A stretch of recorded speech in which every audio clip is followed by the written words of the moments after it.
Hello दोस्तों, मैं शिव शक्ति कुमार और हमारे यात्रा आईएएस यूट्यूब चैनल पर आप सभी का स्वागत है।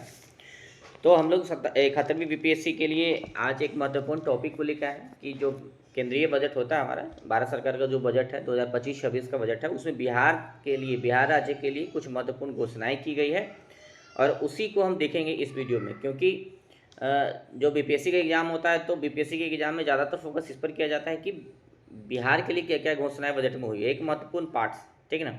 उसके बाद हम बजट को भी पढ़ेंगे, अलग से भारत सरकार का बजट को भी एक वीडियो बनाएंगे जो बीपीएससी एग्जाम के लिए महत्वपूर्ण है, मैं उसको उस वीडियो में बताएंगे। तो थोड़ा हम बजट के बारे में अभी देखते हैं कि भारत सरकार का जो 25-26 का बजट आया है तो उसमें बिहार के लिए क्या महत्वपूर्ण घोषणा है। अब एक सवाल हमारे सामने आता है कि बजट क्या होता है। अगर हम बजट की बात करते हैं कि बजट होता क्या है, तो बजट देखेंगे कि जो भारत सरकार होता है या फिर राज्य सरकार होता है, तो बजट में क्या होता है कि राज्य सरकार या भारत सरकार की जो साल भर की प्राप्तियां होता है और जो व्यय होता है, यानी आय और व्यय का विवरण होता है। तो बजट में सरकार के आय और व्यय का विवरण होता है, उसको हम बजट करते हैं। और उसी बजट में देखेंगे कि आगे हम पढ़ेंगे कि प्राप्ति को एक अलग भाग बनाया गया है और व्यय के लिए एक अलग है, मतलब रिसिप्ट के लिए और एक्सपेंडिचर के लिए अलग अलग पार्ट्स बटा हुआ है। और इस दोनों पार्ट्स का दो दो भाग है। एक तो है कि अगर आप रिसिप्ट की बात करते हैं तो देखते हैं कि कैपिटल रिसिप्ट क्या होता है और रिवेन्यू रिसिप्ट क्या होता है। एक्सपेंडिचर में देखते हैं कि एक्सपेंडिचर कैपिटल एक्सपेंडिचर क्या है और रिवेन्यू एक्सपेंडिचर क्या होता है, ठीक है ना। तो बजट में यही होता है कि चार महत्वपूर्ण भाग होता है और उसमें इसका बताया जाता है कि सरकार का आय व्यय कितना है और सरकार का वित्तीय घाटा कितना होने जा रहा है, बजटीय घाटा कितना होने जा रहा है इस साल, ठीक। तो बजट शब्द का अब देखते हैं कि बजट के बारे में थोड़ा बेसिक जानते हैं कि बजट शब्द का इस्तेमाल भारतीय संविधान में कहीं भी नहीं किया गया है। तो इसको याद रखना है कि क्योंकि स्टेटमेंट बेस अगर सवाल आता है, तथ्य पर कथन पर आधारित सवाल आता है, तो लिख के आएगा कि बजट का वर्णन संविधान में हुआ है। तो याद रखना है कि बजट शब्द का जो चर्चा है संविधान में नहीं हुआ है। बजट शब्द के जगह पर संविधान के अंदर जो आर्टिकल 112 है उसमें चर्चा है वार्षिक वित्तीय विवरण शब्द हुआ है, एनुअल फाइनेंशियल स्टेटमेंट का, एनुअल फाइनेंशियल स्टेटमेंट शब्द का चर्चा हुआ है। तो याद रखिएगा संविधान में बजट शब्द का चर्चा नहीं हुआ है, वार्षिक वित्तीय विवरण शब्द का चर्चा हुआ है।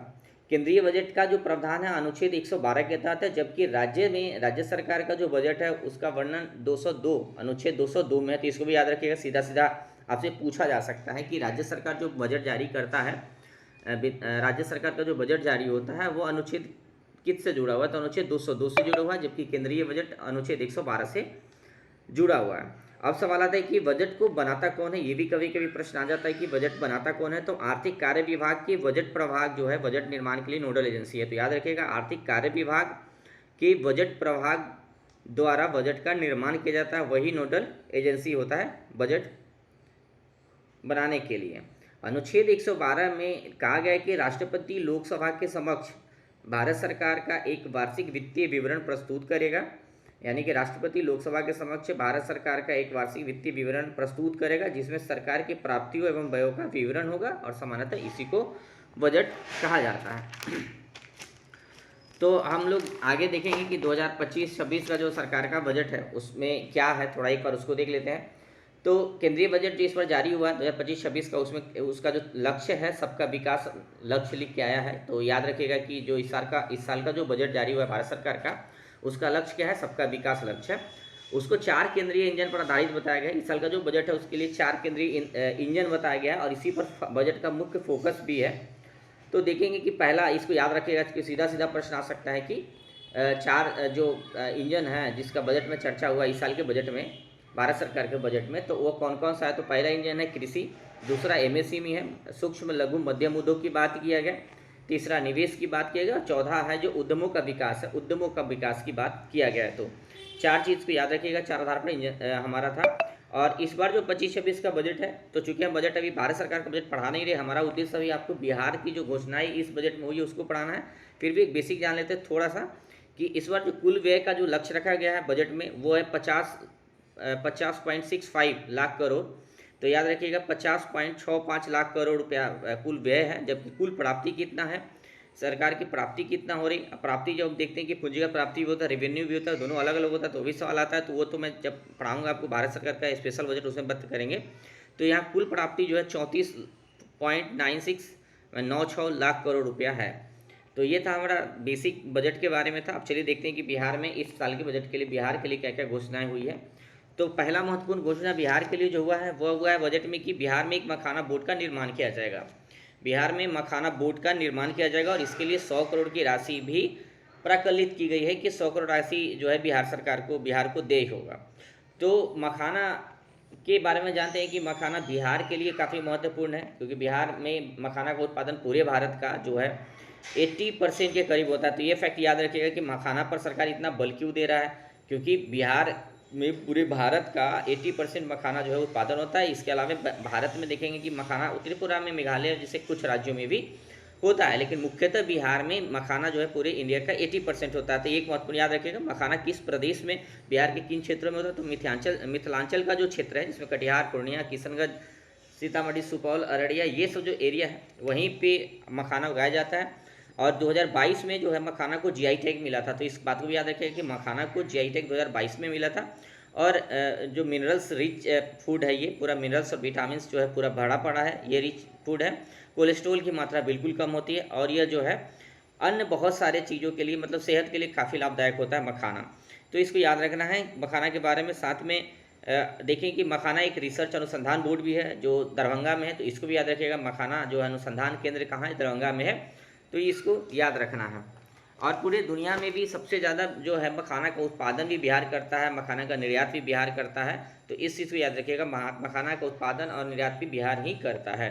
ये रहा मखाना जो आप लोग देखे होंगे। चलिए आगे देखते हैं कि बिहार में नई इस बार जो दूसरा महत्वपूर्ण घोषणा हुई है बजट में, 2025-26 का जो बजट है भारत सरकार का, तो उसमें यह हुआ है कि बिहार में कई नई हवाई अड्डों का निर्माण किया जाएगा। आप देख रहे हैं आपके सामने जो है आपके स्क्रीन पर पटना एयरपोर्ट का तस्वीर है।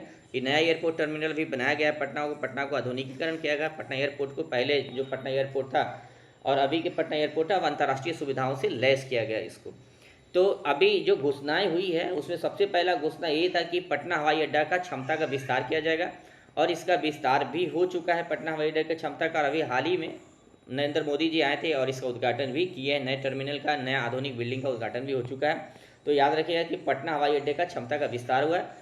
दूसरा जो महत्वपूर्ण घोषणा हुई कि बिहटा में ग्रीनफील्ड जो है बिहटा में ग्राउंडफील्ड हवाई अड्डा का निर्माण होगा। जैसे कि आप जानते हैं कि बिहटा में पहले से भी एयरपोर्ट है, शायद वहाँ एयरपोर्ट जो है वायुसेना का है, तो उसी एयरपोर्ट को फिर से निर्माण किया जाएगा और इसके लिए 400 करोड़ की लगभग राशि भी प्रदान की गई है। तो देखिए कि ब्राउनफील्ड हवाई अड्डा क्या मतलब होता है कि जहाँ पहले से होता है, मतलब हम पूरा जीरो से शुरू नहीं करते हैं। अगर जीरो से शुरू करते हैं तो उसके लिए हम ग्रीनफील्ड शब्द का इस्तेमाल करते हैं, जबकि ब्राउनफील्ड शब्द का इस्तेमाल हम करते हैं तो इसका तात्पर्य होता है कि वहाँ पहले से निर्माण कार्य हो चुका था या फिर पहले से वह एक छोटा सा ही हवाई अड्डा रहा होगा। तो याद रखिएगा, अब इसलिए आता है ग्रीनफील्ड निवेश भी आता है, ग्रीनफील्ड रोड भी आता है, ग्रीनफील्ड बिल्डिंग भी आता है, ग्रीनफील्ड स्कूल भी आता है, ग्रीनफील्ड कॉलेज शब्द का इस्तेमाल होता है। तो मतलब यही है कि वहाँ पहले से निर्माण में था कोई चीज़ और उसको बनाया जा रहा है, उसको ग्रीनफील्ड बोलते हैं। जब ब्राउनफील्ड बोलते हैं, जब ग्रीनफील्ड बोलते हैं तब पूर्णतः न्यू निर्माण को ग्रीनफील्ड बोलते हैं। तो बिहटा में ब्राउनफील्ड हवाई अड्डा का निर्माण किया जाएगा। दूसरा देखते हैं कि न्यू ग्रीनफील्ड हवाई अड्डों का विकास करने के लिए भी घोषणा की गई है। तो ग्रीनफील्ड का मतलब हुआ कि पूर्णतः नया तरीका से जहाँ कोई भी हवाई अड्डा नहीं था वहाँ हवाई अड्डा निर्माण किया जाएगा। तो इसके लिए 4 स्थान का चर्चा जो है इसमें हुई है। पहला तो है कि राजगीर में एकदम नए तरीका से हवाई अड्डा का विकास किया जाएगा, ग्रीनफील्ड हवाई अड्डा का। सोनपुर भी इसके लिए चुना गया, साथ में भागलपुर और रक्सौल में भी ग्रीनफील्ड हवाई अड्डा का निर्माण किया जाएगा। अर्थात यहाँ पूर्णतः नया हवाई अड्डा बनाया जाएगा, वहाँ पहले से इसकी कोई भी ढांचा उपलब्ध नहीं है। तो ये जो किया गया है, इसके बाद हमारा जो महत्वपूर्ण जो इस साल के बजट के लिए जो महत्वपूर्ण प्रावधान है बिहार के लिए वो है कि पूर्वोत्तर पहल के तहत राष्ट्रीय खाद्य प्रौद्योगिकी एवं प्रबंधन संस्थान की स्थापना किया जाएगा। तो बिहार में एक बहुत बड़ा जो संस्थान है, जो फूड प्रोसेसिंग जो एरिया है उसमें महत्वपूर्ण काम करती है, देश के अंदर और प्रतिष्ठित संस्थान है। तो इसका भी जो निर्माण है कहाँ किया जाएगा, बिहार में किया जाएगा, इसका घोषणा किया गया है। और एक जो इस शब्द आया कि पूर्वोदय पहल के तहत भी इसका निर्माण किया जाएगा। तो समानता अगर हम इसकी बात कर लेते हैं कि राष्ट्रीय खाद्य एवं प्रौद्योगिकी प्रबंधन संस्थान क्या होता है, चाहे वो इसको जो है निफ्टी में एक शब्द देख रहे होंगे आप, तो निफ्टी का मतलब क्या है, तो national institute of food technology entrepreneurship and management. तो एक इंस्टीट्यूट है इंडिया का और उसका नाम क्या होता है, अगर इसका निफ्टी का फुल फॉर्म देखें तो उसका आ सकता है, आपसे सवाल परीक्षा में आ सकता है। तो इसका फुल फॉर्म होता है national institute of food technology entrepreneurship and management. इस तरीक़ा के जो संस्थान है काफ़ी महत्वपूर्ण संस्थान है। खाद्य प्रौद्योगिकी जो हमारे यहाँ खाद्यान्न होता है उसके प्रोसेसिंग में, प्रसंस्करण में, उसके प्रबंधन में और उससे जुड़ा हुआ यह संस्थान क्या करता है कि डिग्री डिप्लोमा भी देता है, साथ में प्रशिक्षण भी देता है, महत्वपूर्ण काम करता है। तो इस तरीके के अभी भारत में 2 संस्थान हैं, एक कुंडली हरियाणा में है और दूसरा तंजावुर तमिलनाडु में। आपके सामने जो तस्वीर दिख रहा है यह तंजावुर तमिलनाडु का निफ्टेम की तस्वीर है। तो याद रखिएगा इस तरीके से आ सकता है कि निफ्टेम अभी इंडिया में कितने, तो आपको मैंने बताया कि निफ्टेम में भारत में अभी 2 निफ्टेम है। याद रखिए कुंडली हरियाणा में और तंजावुर तमिलनाडु में। तीसरा निफ्टेम कहाँ बन रहा है, तो तीसरा निफ्टेम का निर्माण कहाँ होगा, बिहार में होगा। निफ्टेम क्या है, तो देखें कि यह भारत सरकार के खाद्य प्रसंस्करण उद्योग मंत्रालय के अंतर्गत एक उच्च शिक्षा संस्थान है। तो याद रखिएगा किस मंत्रालय के अंतर्गत आता है, तो खाद्य प्रसंस्करण उद्योग मंत्रालय। ये सवाल आ सकता है आपसे कि निफ्टेम जो है, अगर स्टेटमेंट में सवाल आता है तो कैसे बनता है। देखिए मान दे देगा वहाँ लिख के कि राष्ट्रीय खाद्य प्रौद्योगिकी एवं प्रबंधन संस्थान शिक्षा मंत्रालय के अधीन कार्यरत है। तो ये गलत हो जाएगा क्योंकि हमने देखा कि ये किसके अधीन है, तो खाद्य प्रसंस्करण उद्योग मंत्रालय के अधीन आता है। बहुत सारे संस्थान है जो शिक्षा मंत्रालय के अधीन नहीं आके अलग अलग जो मंत्रालय है उसके अधीन आता है, तो याद रखिएगा। दूसरा निफ्टेम जो होता है उसका महत्वपूर्ण काम क्या है कि मुख्य रूप से खाद्य प्रसंस्करण उद्यमिता एवं प्रबंधन के क्षेत्र में शोध भी करती है और प्रशिक्षण भी प्रदान करती है। और यह संस्थान जो है राष्ट्रीय महत्व का संस्थान घोषित किया गया भारत सरकार। राष्ट्रीय महत्व का संस्थान भारत सरकार संसद से एक अधिनियम पारित करके करता है, इसको भी याद रखिएगा। तो इसके लिए एक निफ्टेम अधिनियम आया और 2021 में इसको राष्ट्रीय महत्व के संस्थान का दर्जा दिया गया है। तो कितना महत्वपूर्ण है इसी से पता लगता है कि इस तरीके के संस्थान जो है बिहार में आ रहा है। और उसका जो देखेंगे जैसे कि बिहार में खाद्य प्रसंस्करण से जुड़ा हुआ संस्थान इसलिए भी महत्वपूर्ण है क्योंकि लगभग बिहार में देखेंगे कि हमारे यहाँ मिनरल्स जो है उसकी कमी है, खनिज संपदा का अभाव है बिहार में झारखंड के बढ़ जाने के कारण। तो बिहार का जो अभी संसाधन है ज़्यादातर हम एग्रीकल्चर बेस्ड हैं, तो हमारे यहाँ कृषिगत उत्पादन होता है और इसीलिए निफ्टेम जैसे संस्थान बहुत जरूरी है बिहार के लिए। अब देखते हैं इसमें एक योजना है पूर्वोदय योजना। क्या है, पूर्वोदय स्कीम की बात इस बार के बजट में हुई थी। तो पूर्वोदय जो योजना है इसमें 5 राज्य के जो ढांचागत विकास है या मानव संसाधन विकास है उस पर बल दिया गया है। तो आप पेन एंड कलम जो कलम और कॉपी के साथ भी हमारा जो ये चैनल है इसका अध्ययन कर सकते हैं इस वीडियो का, ताकि आप कुछ कुछ लिखते चले जो आपके एग्जाम के लिए काफ़ी ज़रूरी होगा, या फिर 2-4 बार आप सुन लेंगे तब भी हो जाएगा। तो जो पूर्वोदय योजना है बिहार, झारखंड, पश्चिम बंगाल, उड़ीसा और आंध्र प्रदेश के लिए है। चूँकि इसमें बिहार जुड़ा हुआ है, बिहार राज्य के लिए भी है और चूँकि हम बीपीएससी 71वीं का एग्जाम का तैयारी कर रहे हैं या फिर उस एग्जाम को देना भी है, तो इसलिए काफ़ी महत्वपूर्ण हो जाता है। तो पूर्वोत्तर योजना जो है 5 राज्यों पूर्वोदय योजना जो है 5 राज्यों के लिए लाया गया है इस साल के बजट में। और इसमें बिहार, झारखंड, पश्चिम बंगाल, उड़ीसा और आंध्र प्रदेश, इन राज्यों के जो मानव संसाधन विकास है, आधारभूत संरचनाओं का विकास है, रोड, सड़क, परिवहन, इन सारे चीज़ों का विकास करने के लिए ये योजना लाया गया है, जिसके तहत सरकार राशि मुहैया कराई है। चलिए आगे देखते हैं। अगला जो महत्वपूर्ण प्रावधान किया गया इस साल के बजट में, केंद्रीय बजट में बिहार के लिए, वो है कि IIT जो पटना है उसके छात्रावास सहित बुनियादी ढांचों का विस्तार किया जाएगा। तो जैसा कि आप जानते हैं कि जो IIT जितना महत्वपूर्ण संस्थान, राष्ट्रीय महत्व के जो संस्थान है बिहार में केवल एक है, अभी पटना में ही IIT है, तो इसको याद रखिएगा। और एक IIM होता है जो इंडियन इंस्टीट्यूट ऑफ मैनेजमेंट, बहुत काफ़ी महत्वपूर्ण राष्ट्रीय महत्व की संस्थान है, वो बोधगया में है। तो इसको भी याद रखिएगा कि बोधगया में IIM है। ये पटना बीटा में IIT है, उसका तस्वीर है आपके सामने है। तो IIT के पटना के बारे में थोड़ा देख लेते हैं, क्योंकि IIT पटना बीटा में अवस्थित है और बिहार का एकमात्र IIT है और स्थापना 2008 में हुआ था। तो आपसे पूछा जा सकता है कि IIT की स्थापना कब हुई थी, क्योंकि इस तरीके के प्रश्न जो है बीपीएससी में पूछते रहता है कि PMCH का स्थापना कब हुआ था। तो देख लेते हैं, जो भी आएगा अब हमारे सामने तो स्टैटिक्स होगा, उसको भी हम साथ साथ करते जाएंगे, क्योंकि वो बिहार से संबंधित जो प्रश्न आता है लगभग 25 से ज़्यादा ही होता है। फिर करंट देखेंगे तो 25 से 30 के बीच में होता है। तो हम साथ साथ बिहार से जुड़ा हुआ जो भी चीज़ स्टैटिक्स होगा और इस परीक्षा के लिए महत्वपूर्ण होगा, हम उस पर चर्चा जरूर करेंगे। तो IIT पटना की स्थापना कहाँ है, तो बीटा में है। दूसरा IIT पटना जो है बिहार में एकमात्र IIT संस्थान है, बिहार में दूसरा भी IIT संस्थान नहीं खुला है। इसकी स्थापना 2008-9 के वित्तीय वर्ष में हुई थी। फिर हम देखते हैं कि IIT क्या है, तो भारतीय प्रौद्योगिकी संस्थान जो है भारत में लगभग 23 प्रौद्योगिकी संस्थान है और निर्माणाधीन संस्थान भी कई सारा, ऑपरेशनल 23 है। और भारत सरकार द्वारा स्थापित राष्ट्रीय महत्व के संस्थान है जो BTech की डिग्री मुहैया कराती है, MTech की डिग्री मुहैया कराती है तकनीकी क्षेत्र में। तो चलिए ये हमारा महत्वपूर्ण जो बजट का प्रावधान था इस साल का वो था। अब आगे देखते हैं, आगे भी हमारे सामने 1-2 चीज़ है। ये हो गया हमारा IIT। उसके बाद जो महत्वपूर्ण मेरे सामने प्रावधान है, IIT संस्थान के बारे में जान लिए। अगला है जो बजट में विष्णुपद और महाबोधि मंदिर कॉरिडोर के समग्र विकास के लिए काशी विश्वनाथ मंदिर कॉरिडोर के समान समर्थन प्रदान करने का आश्वासन भी दिया गया है।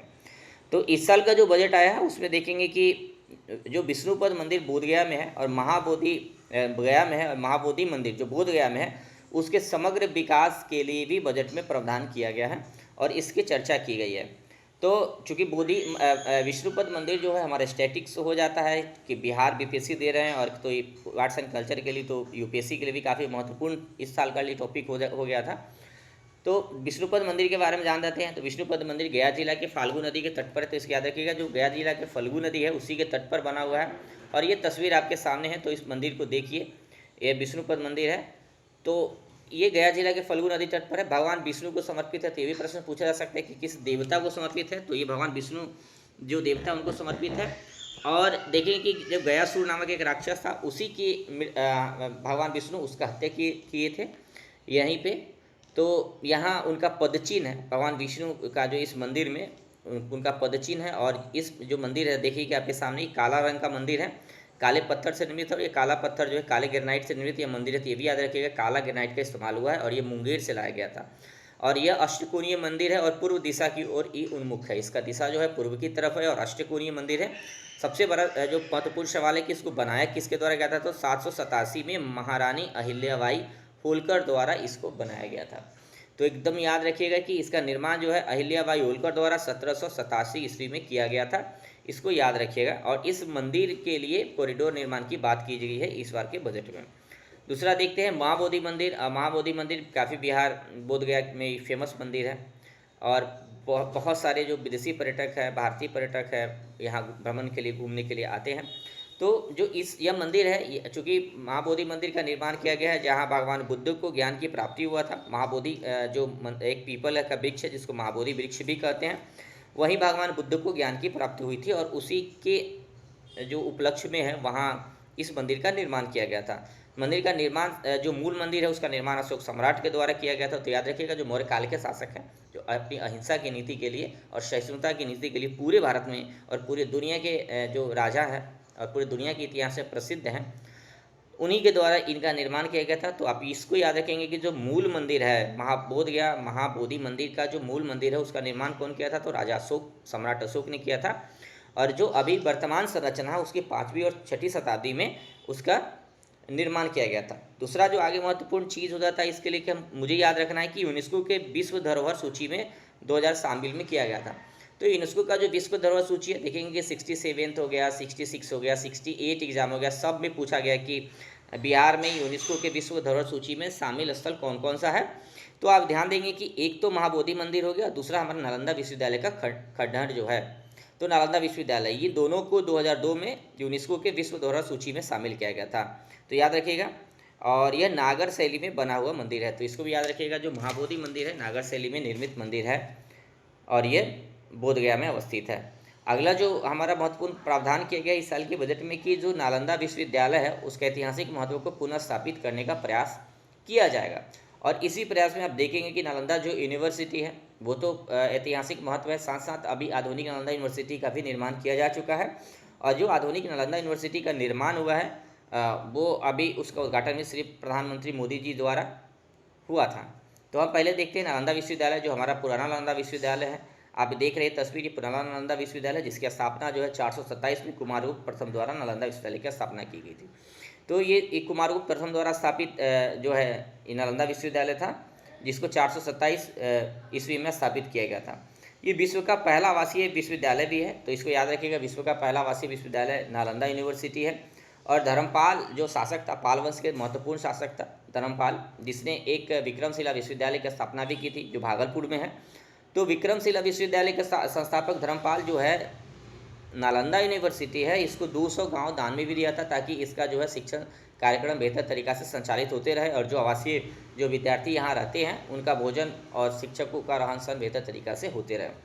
तो धर्मपाल 200 गाँव को भी दान में दिया था। नालंदा यूनिवर्सिटी को बख्तियार खिलजी द्वारा समाप्त कर दिया गया, इसको जला दिया गया, लूट लिया गया। तो बख्तियार खिलजी के द्वारा इसको समाप्त किया गया, तो ये भी याद रखिएगा। दूसरा चीज़ 2002 में यूनेस्को के विश्व धरोहर सूची में इसको शामिल किया गया। तो ये हमारा नालंदा यूनिवर्सिटी था। और यह बिहार की गौरव भी है, भारत की गौरव भी है, और पूरी दुनिया के लिए शैक्षणिक कार्यक्रम को अगर देखा जाए तो पूरी दुनिया में पहला यूनिवर्सिटी है जो आवासीय है, और यूनिवर्सिटी की परिकल्पना दुनिया में पहली बार बिहार की भूमि पर, भारत की भूमि पर हुई है, तो ये गर्व का विषय है। चलिए आगे देखते हैं। आधुनिक नालंदा कैंपस जो अभी नालंदा है, इसको भी निर्माण किया गया है, और आधुनिक नालंदा कैंपस को 2010 में संसद ने एक विशेष अधिनियम पारित करके राष्ट्रीय महत्व के संस्थान घोषित किया है। जून 2024 में श्री प्रधानमंत्री मोदी जी द्वारा इसका उद्घाटन किया गया था, आधुनिक नालंदा यूनिवर्सिटी का। तो ये था हमारा महत्वपूर्ण वीडियो जो जुड़ा हुआ है बिहार के लिए, जो महत्वपूर्ण वीडियो था कि जो भारत सरकार का केंद्रीय बजट था 2025-26 का, तो बिहार के लिए क्या क्या घोषणाएं थी। तो हमारे चैनल पर आप सभी का धन्यवाद देखने के लिए वीडियो। फिर आगे मिलते हैं अगले एपिसोड में। Thank you.